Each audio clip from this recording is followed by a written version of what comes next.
Ibu Naili, Pak Michael, kita sekarang akan melakukan coaching, yang mana coaching kali ini saya sebagai observer, kemudian Bu Naili sebagai coach, dan Pak Michael sebagai coaching.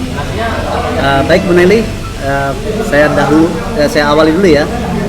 Pertama, kompetensi apa yang akan Ibu gali pada praktek coaching kali ini, Bu? Ya, baik Pak Hijrah, pada praktek coaching kali ini saya ingin sekali meningkatkan pada aspek atau kompetensi present, yaitu kehadiran secara utuh diri kita di dalam sebuah coaching. Seperti itu Pak Hijrah. Oke, yang kedua, secara spesifik ya, kompetensi apa yang akan diamati, yang diobservasi dari coaching? Iya, baik. Secara spesifik itu yang saya ingin tingkatkan adalah pada sikap pada diri saya, diantaranya yaitu sebagai coach harus sabar, kemudian memiliki rasa ingin tahu yang besar terhadap permasalahan coaching. Okay. Kemudian juga harus terbuka, diri kita harus terbuka dalam menerima masukan dari atau cerita dari coaching, dan juga selaras dengan hal-hal apa saja yang disampaikan oleh coachingnya, seperti itu. Selaras, oke. Kemudian indikator keberhasilan apa yang akan dicapai pada tujuan coaching kali ini? Nah, indikator yang menjadi indikator ketercapaiannya adalah ketika saya berhasil hadir secara utuh dalam praktek coaching saya dengan Pak Michael nanti. Saya bersikap sabar, saya bersikap terbuka, dan mudah-mudahan bisa memberikan solusi dari permasalahan Pak Michael. Baik, silakan Bu Naili. Baik, terima kasih Pak Hijrah.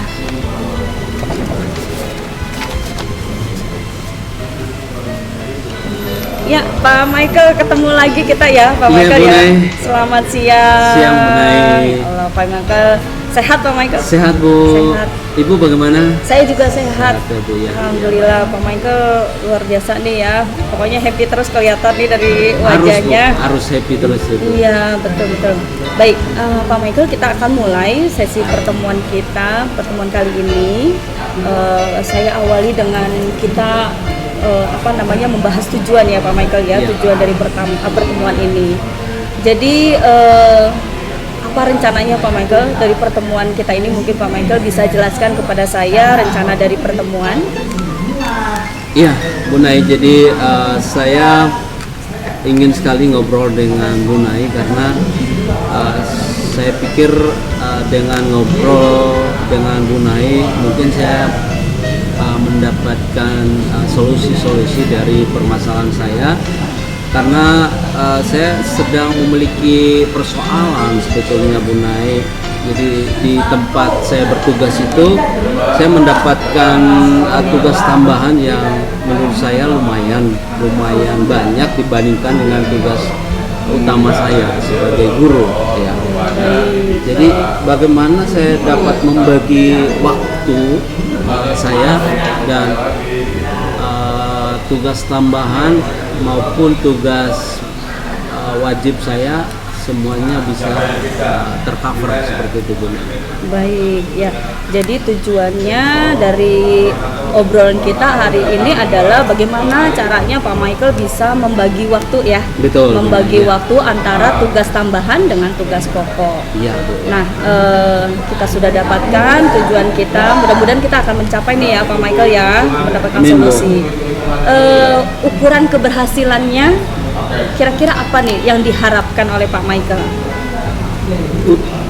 Ukuran keberhasilannya dari pertemuan kita hari ini adalah bagaimana saya bisa membagi waktu Bu. Membagi waktu yang ada supaya tugas tambahan dan tugas pokok saya itu bisa dilakukan atau dilaksanakan dua-duanya tanpa mengorbankan satu tugas seperti itu Bu Nai. Wah, luar biasa Pak Michael ini. Ingin semuanya berjalan dengan baik ya, tujuan yang mulia Pak Michael. Baik, mari sama-sama kita mengidentifikasi ya Pak Michael ya. Kesempatan apa aja sih yang Pak Michael miliki untuk mencapai tujuan-tujuan tersebut? Ya, jadi kesempatan yang saya miliki di tempat saya bertugas itu ada berapa kesempatan Bu Nay yang diberikan kepada saya. Kenapa saya diberikan tugas-tugas tambahan?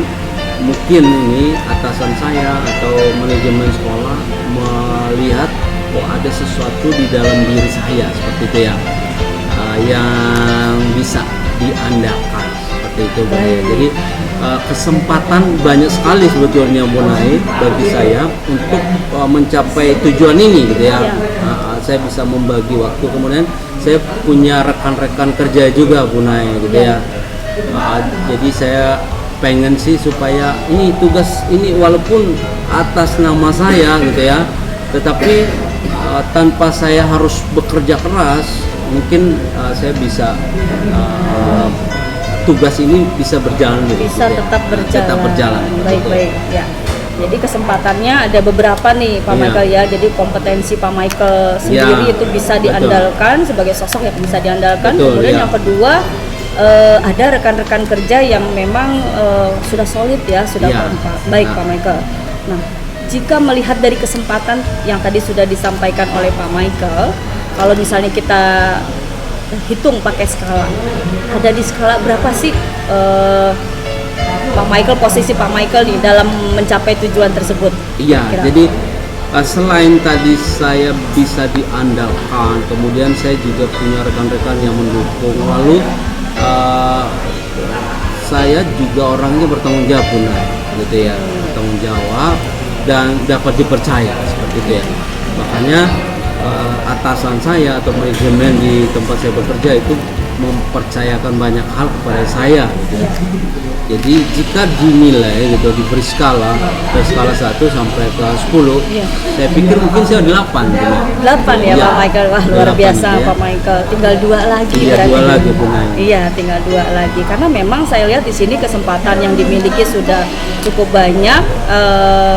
Kita tinggal push 2 lagi nih Pak Michael ya, agar tercapai sampai ke skala 10. Nah, kemudian bisa dianalisa lagi kekuatan untuk mencapai tujuan tersebut yang Pak Michael miliki apa aja kekuatan selain yang tadi sudah disampaikan. Betul. Jadi kekuatan saya selain tadi ya Bu Nay ya, bisa dipercaya, bisa diandalkan, kemudian apalagi tadi ya, bertanggung jawab ya, bertanggung jawab, terpercaya ya. Baik. Nah, ditambah lagi saya orangnya rajin Bu Nay. Rajin Pak Michael ya. Rajin gitu ya. Jadi apa juga saja saya bisa. Apa saja bisa. Bisa. Gitu bisa, ya. Luar biasa. Bisa diandalkan. Bisa gitu diandalkan. Betul, dan, betul. Saya mau Bu Nay apa aja gitu ya. Oke, baik.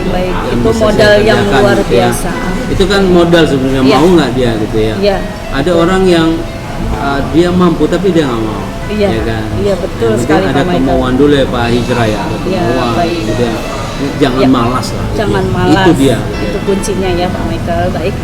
Nah, selain kesempatan, kekuatan dan peluang yang sudah Pak Michael miliki, ada nggak sih hambatannya untuk mencapai itu tujuan? Sebenarnya, hambatan sebetulnya itu tadi malas ya kadang-kadang. Kadang-kadang itu gitu ya. Kadang-kadang malas aja gitu ya. Dari pikiran itu muncul kadang-kadang semuanya udahlah gitu ya. Jadi kayak ada perang batin di dalam diri betul, ya. Kemalasannya kadang-kadang membuat tujuannya nggak tercapai. Jadi selain malas juga mungkin itu dari segi internal saya, tapi dari eksternalnya mungkin bagaimana ini teman-teman di luar sana bisa berkolaborasi gitu, mengumpulkan teman-teman ini. Itu yang susah kali. Nah, kira-kira Pak Michael punya solusinya untuk menghadapi rasa malas dan juga untuk menjaga agar kolaborasi tetap kuat? Ada solusinya? Ya, solusi dari saya sih Bu Nay, yang pertama gini, ada kemauan dong. Ada kemauan. Kemauan, tekad gitu ya, kemauan dan tekad. Dengan harapan pasti bisa ya, demi kemajuan bersama seperti itu kan. Kalau udah ada kemauan ya udah dilakukan gitu ya, lakukan apa yang kita sudah rencanakan.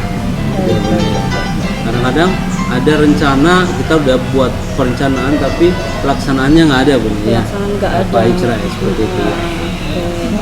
Nah, untuk selanjutnya nih, rencana Pak Michael untuk mencapai tujuan, kira-kira seperti apa nih rencana ke depannya? Ya, jadi rencana saya ke depan nih Ya. supaya pekerjaan saya yang begitu banyak tidak terlantar gitu ya. Ya. Mungkin saya akan meminta ini ya berdiskusi dengan manajemen Ya. supaya saya diberikan setidaknya tim kerja lah gitu ya. Jadi Oke, baik. tidak hanya saya sendiri bekerja Betul. keras gitu ya. Betul. Jadi saya punya tim.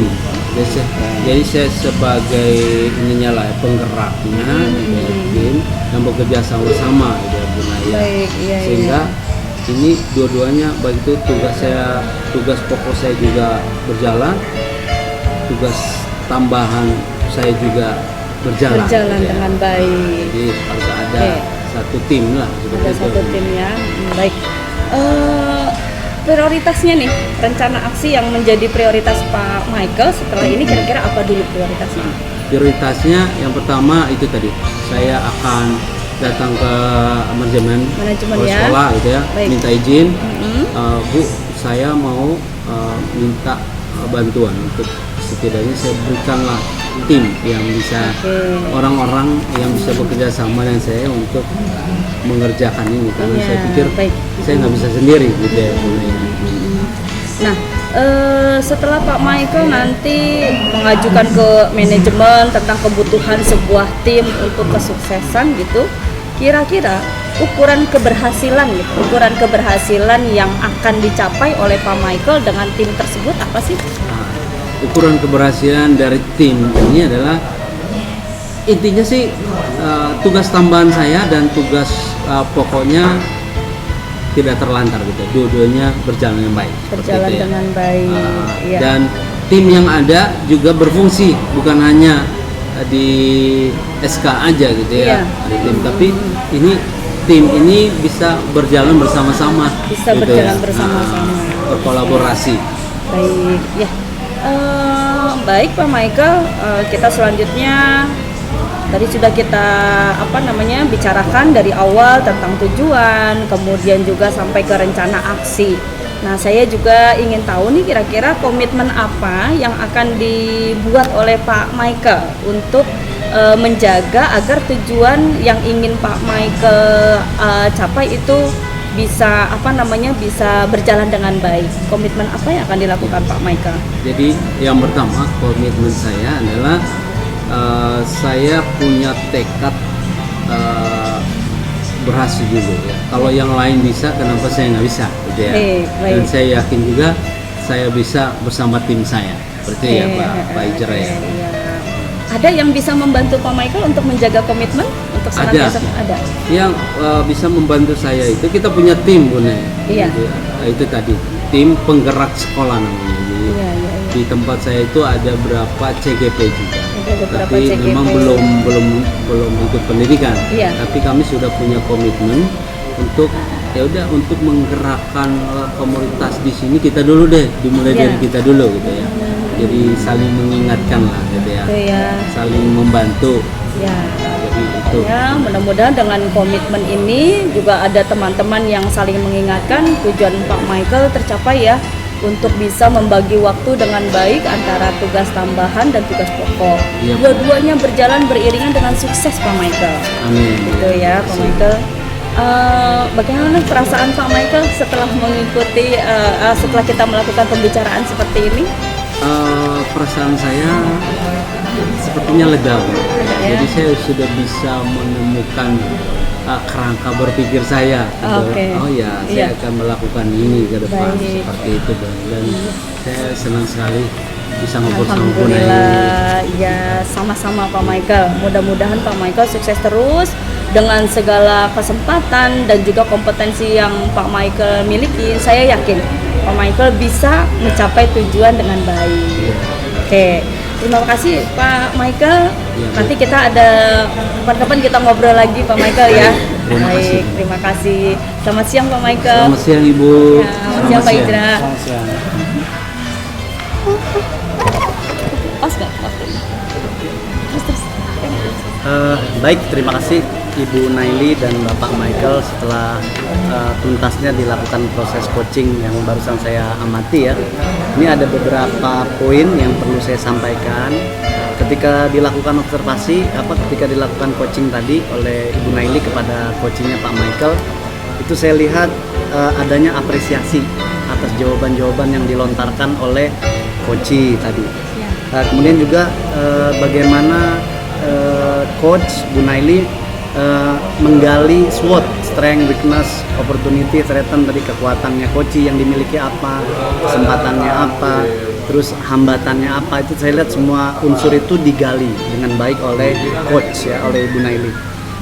Juga solusi yang dimiliki, yang bagaimana tadi saya lihat betapa bagusnya Ibu Naili sebagai coach menggali solusi yang bisa ditemukan sendiri oleh coachnya. Kemudian menanyakan prioritas, menanyakan ukuran keberhasilan, terus memastikan apakah ada tim atau semacam orang yang dapat membantu coach Pak Michael dalam mencapai tujuannya. Juga ditanya kesimpulan dari hasil coaching juga disampaikan tadi, dan di akhir ada coach menanyakan perasaan coach setelah dilakukan coaching.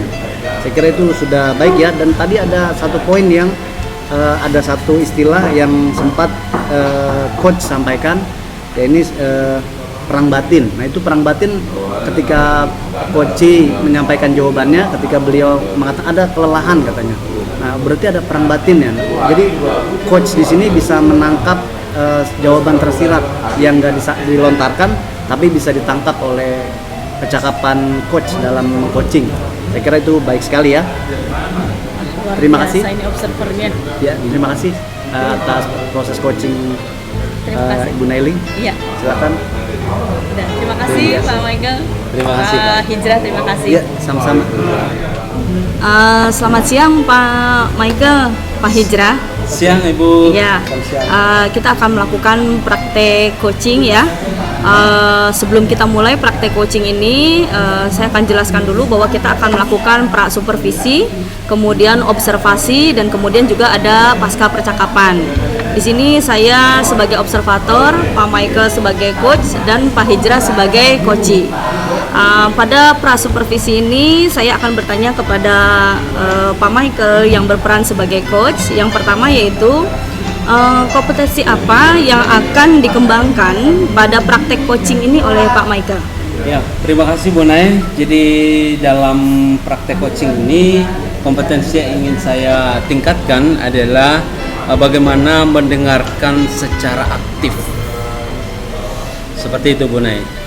Baik Pak Michael, terima kasih. Kemudian secara spesifik kompetensi apa yang akan diobservasi?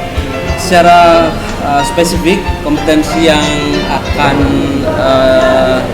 diobservasi di sini adalah mengenai bagaimana saya menerima atau mendengarkan secara baik dan juga mengapresiasikan, lalu mengambil kesimpulan singkat, dan terakhir membuat pertanyaan yang berbobot seperti itu. Baik.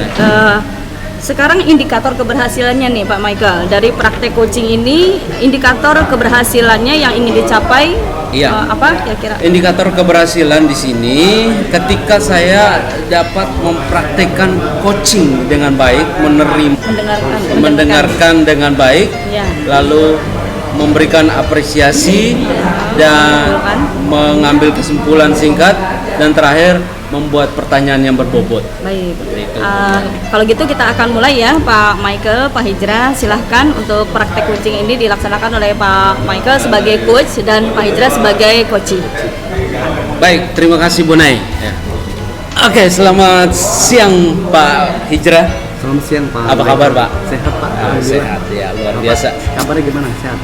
Seperti yang Bapak lihat, sehat dan penuh semangat ya Pak ya. Luar biasa. Saya lihat juga Bapak cukup semangat. Habis makan.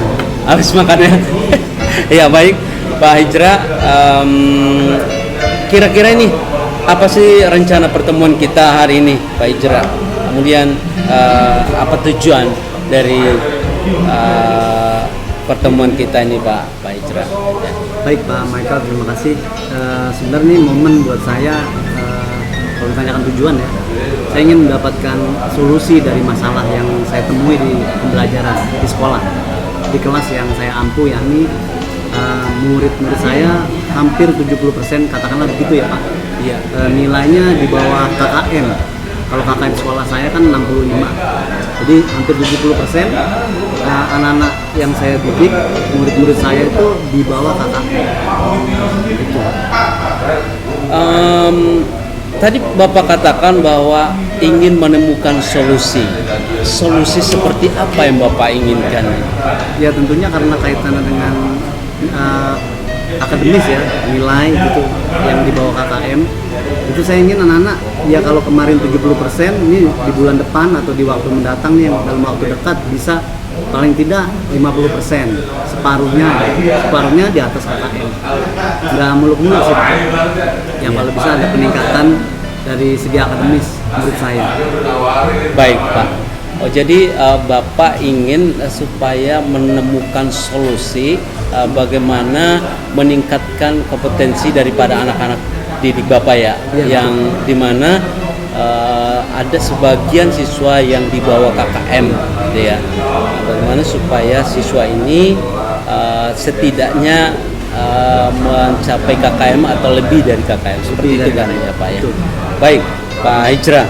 Lalu untuk mencapai tujuan ini ya, kira-kira kesempatan apa yang Bapak miliki saat ini?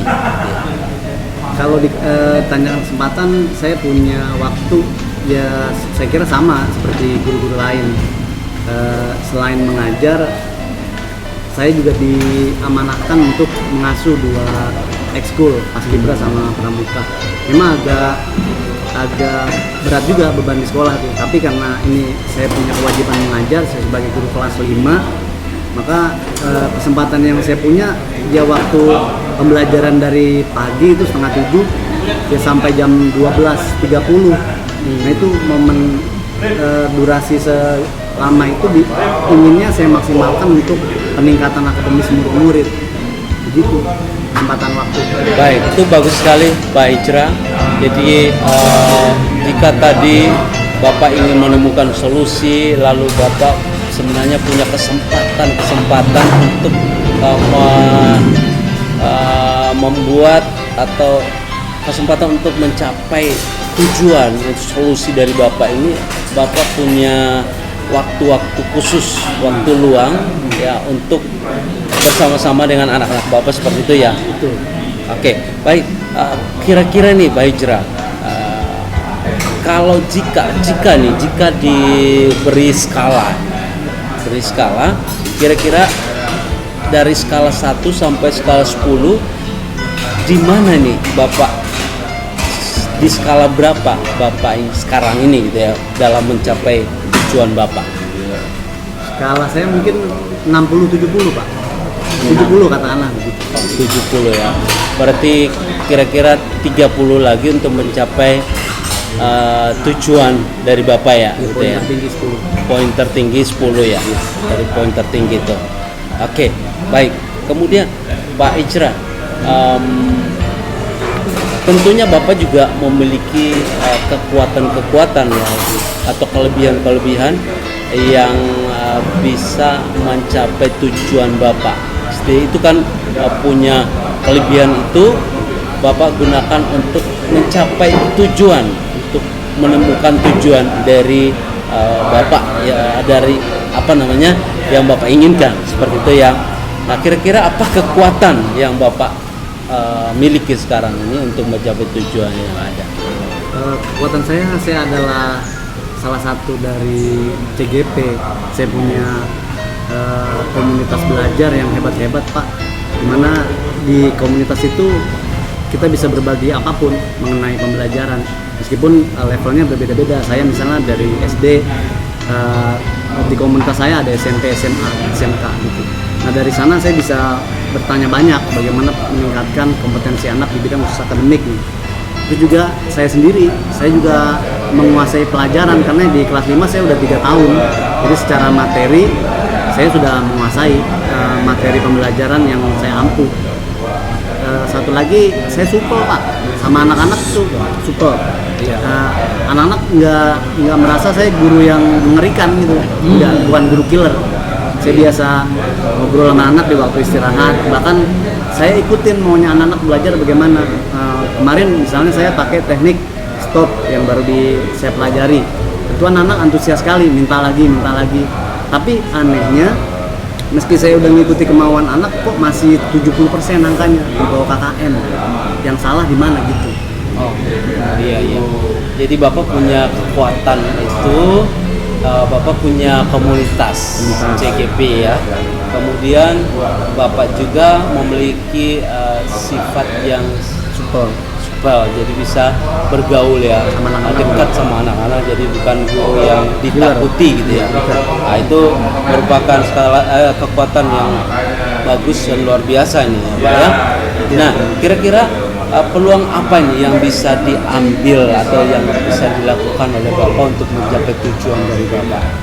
Dari strength yang saya punya tadi, Iya. kekuatan yang saya punya kan ada komunitas belajar. Saya bisa nanya banyak. Misalnya dari mentor-mentor saya ini, meskipun satu angkatan di satu kelas gitu ya Pak. Tapi banyak orang hebat yang jauh lebih hebat dari saya. Itu bisa saya tanya di situ. Nah, terus kesempatan yang berikutnya ya dari kesupelan saya. Anak-anak tuh kan nggak takut belajar sama saya, bahkan mereka lebih seneng ngobrol sama saya ketimbang mungkin sama orang tuanya. Ada banyak informasi yang saya tahu yang orang tuanya tuh dirahasiakan dari orang tuanya gitu.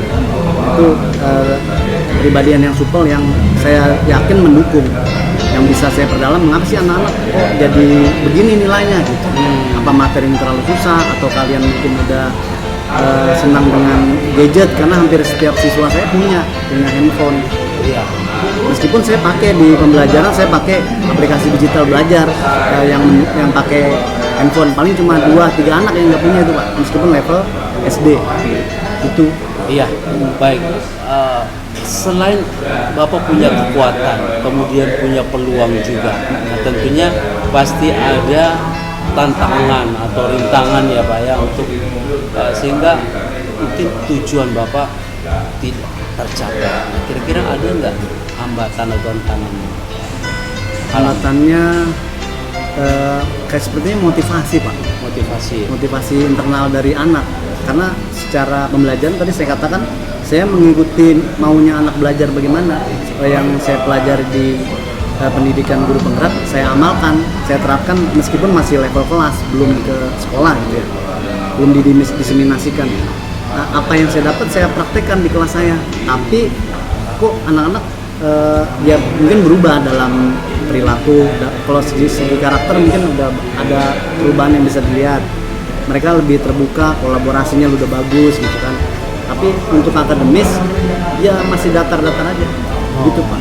Jadi hambatan sebetulnya hambatannya dari anak ya, motivasi dari anak sendiri gitu ya. Iya, saya kira begitu. Jadi ketika Bapak masuk kelas mungkin semangat motivasi anak kurang gitu ya. Jadi yang membuat Bapak menjadi ini hambatan gitu ya menurut untuk saya mencapai tujuan. Iya. Iya, baik. Selanjutnya Pak, kira-kira nih apa rencana Bapak ke depan untuk mencapai tujuan Bapak? Karena ini kaitan dengan motivasi, saya perlu merubah cara belajar. Misalnya yang biasa di kelas, saya pindah entah ke perpus, entah ke ruangan lain, ke ruang audiovisual ada di sekolah kami, meskipun fasilitasnya biasa aja gitu. Tapi pindah ruang dalam belajar itu, atau boleh jadi nanti saya minta guru lain membersamai saya di kelas. Barangkali kalau namanya di SD Pak ya, kalau beda sama SMP SMA, hampir semua mata pelajaran saya ampuh. Iya, mungkin jadi juga anak-anak itu Pak. mungkin. Nah, situasi ini mungkin bisa saya carikan solusinya tadi Pak, lewat tutor sebaya. Itu teman mengajarkan pelajaran yang biasa saya pegang. Bagaimana anak nanti motivasinya, apakah berubah atau sama gitu. Saya lihat. Berarti rencana Bapak ke depan ini dalam mencapai tujuan itu adalah dengan memanfaatkan tutor sebaya ya Pak. Dan pindah ruang. Tutor sebaya yang dimaksud ini yang Bapak inginkan itu seperti apa? Kebetulan di sekolah kami ada 3 rombel kelas 5, saya 5A, ada 2 lagi 5B 5C. Yang 5B ini mengajar praktik, jadi dia secara keilmuan memang di atas saya. Nah, itu mungkin barangkali bisa tukeran kelas, saya megang kelasnya beliau megang kelasnya saya untuk melihat apakah ada perubahan motivasi. Kalau segi materi, saya katakan tadi, saya udah 3 tahun di kelas 5, jadi materi pelajarannya saya udah kuasain. Itu baik, Pak. Itu bagus sekali, Pak. Dengan rencana teknik atau apa ya, tutor sebaya ya. Oke. Kemudian untuk mencapai tujuan, adakah prioritas Bapak dalam mencapai tujuan? Prioritas yang dalam dekat ini ya? Iya. Dekat. Ya paling tutor sebaya tadi. Tutor sebaya aja Tutor ya. sebaya. Iya, baik. Dalam waktu dekat ini, Pak. Dalam waktu dekat. Dalam waktu dekat ya. Bisa dilakukan. Kemudian apa ukuran keberhasilan dalam rencana Bapak untuk mencapai tujuan? Kalau misalnya saya lihat tadi ada 50% nanti misal diajarin oleh guru tutor tadi, tutor sebaya tadi, ada 50% misalnya peningkatan dari 70% yang di bawah KKM, apakah nanti berkurang jadi 60, 50%. Nah, kalau indikatornya mencapai itu berarti udah berhasil, Pak, cara yang saya lakukan ini. Baik, Pak, ya. Kemudian bagaimana cara Bapak mengantisipasi gangguan-gangguan yang mungkin datang mengganggu sehingga rencana Bapak atau tujuan Bapak tidak tercapai? Caranya berkolaborasi, kolaborasi sama rekan satu rombel itu, Pak. Kalau perlu kita belajar bareng, misalnya anak-anak dikumpulin di satu ruangan, kan ada kita ruang pertemuan lebar itu 3 ruangan dijadikan satu, cukup buat ratusan anak masuk. Barangkali bisa nanti diadakan sekali gitu. Komunikasi dengan rekan sejawat. Baik. Terima kasih Pak Hijrah. Jadi itu tujuan yang sangat mulia ya Pak ya. Tujuan sangat mulia. Bagaimana kita bisa meningkatkan kemampuan siswa yang mungkin di bawah rata-rata seperti itu ya Pak. Ya. Dan Bapak punya peluang-peluang, punya kekuatan, punya kelebihan ya. Dan Bapak sangat percaya dan yakin bahwa itu pasti terjadi ya, pasti tercapai ya Pak Hijrah. Iya, saya yakin. Ya, mudah-mudahan apa yang Bapak terencanakan, cita-citakan tercapai Pak Hijrah. Amin. Terima kasih Pak Michael. Terima kasih atas coachingnya. Baik, sama-sama Pak Hijrah. Ya, Cip, percakapannya menarik sekali nih Pak Michael sama Pak Hijrah ya. Sekarang kembali lagi ke Pak Michael. Baik. Tadi kan ada beberapa hal yang ingin dikembangkan oleh Pak Michael ya. Nah, dari praktek coaching tadi, kira-kira apa nih yang sudah muncul menurut Pak Michael? Yang sudah muncul yang saya lihat tadi dalam percakapan ini ya, mungkin saya bisa memunculkan pertanyaan-pertanyaan dari jawabannya Pak Hijrah, gitu ya. Dan juga saya bisa mendengar dengan baik, kemudian mengambil kesimpulan dari apa yang dijelaskan oleh Pak Hijrah, seperti itu Bu. Baik, ya ini jadi menurut catatan saya yang saya buat sepanjang tadi praktek coaching. Jadi memang Pak Michael tadi sudah mendengarkan apa yang disampaikan oleh Pak Hijrah, didengarkan baik oleh Pak Michael. Kemudian ada summary juga menyimpulkan, kemudian juga memberikan apresiasi. Tadi saya dengar juga ada. Kemudian membuat pertanyaan-pertanyaan berdasarkan dari pernyataan yang dibuat oleh Pak Hijrah. Jadi semuanya sudah nampak dengan baik tuh Pak Michael, ya keren sekali. Oke, selanjutnya di coaching yang mendatang kompetensi apa yang ingin dikembangkan lagi oleh Pak Michael? Untuk pengembangan kompetensi yang lainnya, kompetensi yang lainnya. Apalagi yang mungkin dikembangkan? saya akan mengembangkan bagaimana buat pertanyaan-pertanyaan yang lebih berbobot seperti itu. Berbobot ya. Oke, baik. Ya, itu aja Pak Michael, Pak Hijrah. Terima kasih. Kita tutup ya kegiatan pertemuan coaching kita kali ini.